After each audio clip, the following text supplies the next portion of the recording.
Gusto ko pong kunin yung opinion niyo dito sa pagsasama, paano Inglesin ko na lang 'no. Senators Bongo and Bato de la Rosa and 6 others basically were, named as co-perpetrators dito po sa ICC case against, the former president. Ang tanong na marami po rito 'no, now that they were named as co-perpetrators, expected na po ba that arrest warrants would also be issued against them? Yes, the moment you're named as a co-perpetrator, the prosecution will ask for the issuance of a warrant of arrest. Yun yung next step. So uh, we do not know if the prosecution actually asked already because hindi nila sinasabi eh. They consider that confidential dahil baka magtago, no? So but that is when you name somebody as a perpetrator or co-perpetrator, sabay na yung ano, you will also ask for a warrant of arrest. Mm.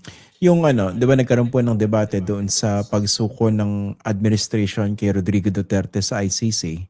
Ngayon po may mga nag-a-argue na kung magkakaroon man ng arrest warrants against the two senators and the six others, dapat daw dumaan sa local courts. Ano po ba yung tamang proseso diyan?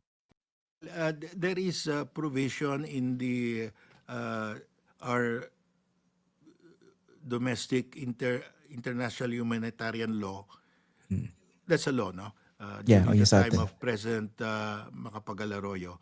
Nakalagay doon, the government authorities have the option whether to prosecute the accused here or to turn the accused over to an international tribunal for prosecution. So, the executive branch have the option. Hindi naman nakalagay doon na that option will be exercised by the judiciary. So, presumption yan, it's the executive, no? So that is the ano that is the basis of the government in turning over President Duterte before, and that will be the same basis they will use. Pwede nilang i-question ito sa Supreme Court, it's up to them, no? But uh, based on that provision, it appears that the government has the authority to surrender. Nakalagay doon. The option to surrender or to Mm. prosecute here. Mm. And I think as far as I know, wala pa po yatang ano 'no, decision yung Supreme Court Wala pa. regarding that to clarify it. Kasi yeah, it was raised before by the ano by I think it was the family of Duterte or Bato de la Rosa, but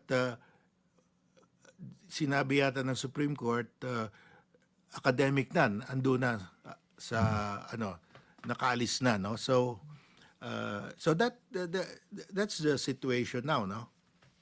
Mm. So basically puwede pa rin gamitin ng administration yung Yeah. mechanismong ginamit nila last time. Yes, in fact, the palace announced that today, no? Nasa dyaryo today, it was announced by Yusek Claire na ano, they will follow the same procedure.